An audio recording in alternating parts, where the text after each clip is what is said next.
Laurence, nightmare end, of course. Yeah, definitely. Obviously, the boys are very, very frustrated. We wanted 3 points. We wanted the clean sheet. We felt like we wasn't good enough second half. We just didn't play as well as we did in first half in terms of with the ball. But we still thought that they didn't really create much. We defended the box really well. But this is football. You have a 1-goal lead and anything can happen. And unlucky for us, they've gone and scored with a minute to go and we've lost out on the points. But we've got to move on quickly because we've got another game on Tuesday night in the Cup, obviously, and then we've got a massive game against Port Vale at home next week to try and get 3 points. It did look like you'd probably just done enough, but I mean, the manager didn't necessarily seem to think so. But I thought the last 10 or 15 minutes, they were just lobbing balls in. It just got a bit. It felt like it got a bit scrappy. Yeah, definitely. Obviously, in terms of creating chances, getting through their press in the second half from ourselves wasn't good enough.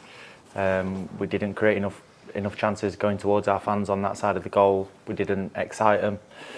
But on a whole, as a defensive unit, I felt like they didn't really trouble us in terms of creating chances. We defended the box, everything what came into us. They had a couple of set plays, but didn't really have much in the second half, and then it's just fell to them in the last minute, and they put it away. And like I say, it just sums football up. It's been a decent start though, under the new boss. Yeah, definitely. Obviously, I've worked with the gaffer before, and I know how good he is. Not just on the pitch, as a man, he's great to have around.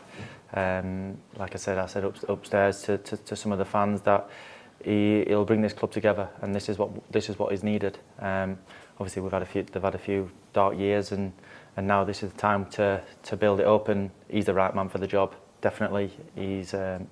I know on the pitch, I know as a coach, he's going to bring the best out of these players. He's got great ideas, and listen, it's only early doors, and we've only had like 3 or 4 sessions with him, but hopefully we can get on the training pitch this week and put a few principles and hopefully put the patterns onto the pitch on the Saturday.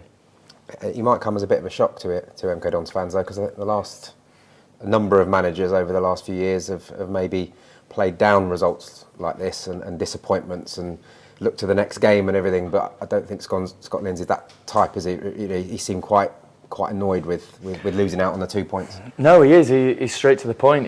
That's why he's such a good manager. I think that's important in the game. I think the boys need to know when we've played well and when we haven't played well, and you could see with his frustration in the changing room after. This is why I feel like he's perfect man for the job. I feel like this club needs that. Obviously, he does want to play the right way within the possession base and the way we want to play out there on the Stadium MK. That's just the MK way. But off the pitch, standards, the intensity, the training sessions, you can see everything's gone up, and hopefully long may that continue and we can start putting results on the pitch. You could have got your 9-iron out or something for your pass towards Joe White. Absolute precision, wasn't it? Yeah, it's something that we worked on actually. The gaffer was obviously he does his analysis on opposition.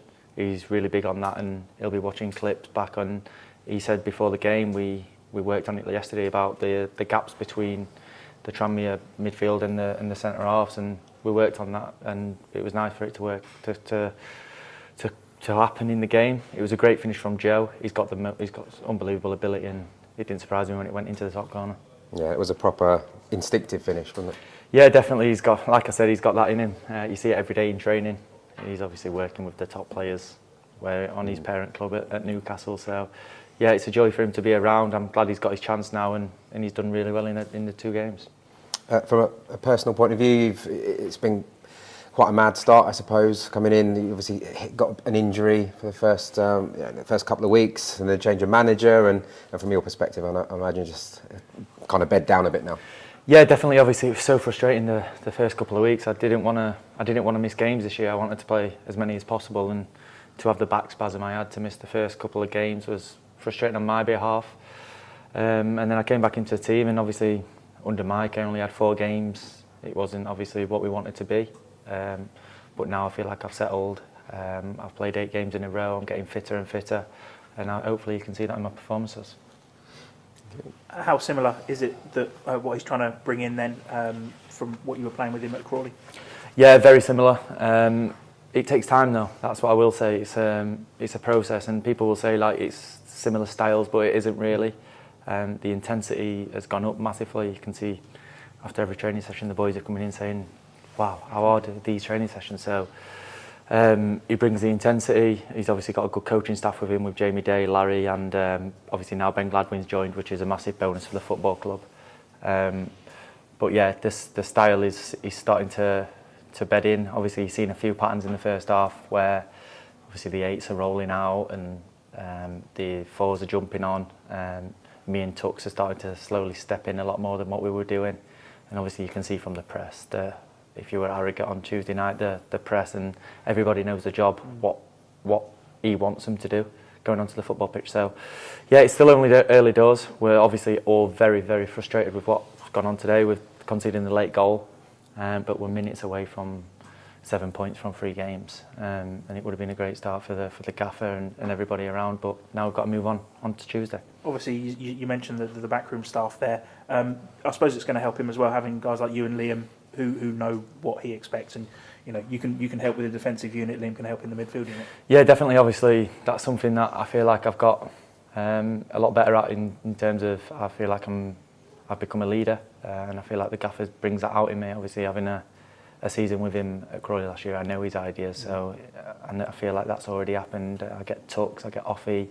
They've started to ask me questions, and I feel like I know what he wants. So I'm trying to be as experienced as I can with the way the gaffer wants to play, and hopefully that can come out onto the pitch.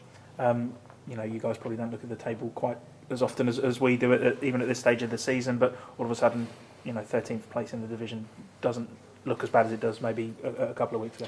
No, it doesn't. But like you said, I actually haven't. I don't really look at the table. I just feel like when it's so early doors like it is, and obviously you see results, and I don't think anybody's really running away with it. A few of the boys were saying there that a lot of the top teams have dropped points around today, but I still think it's early. A couple of wins back to back puts you right back into the mix, and it's a platform. We've gone 3 unbeaten now.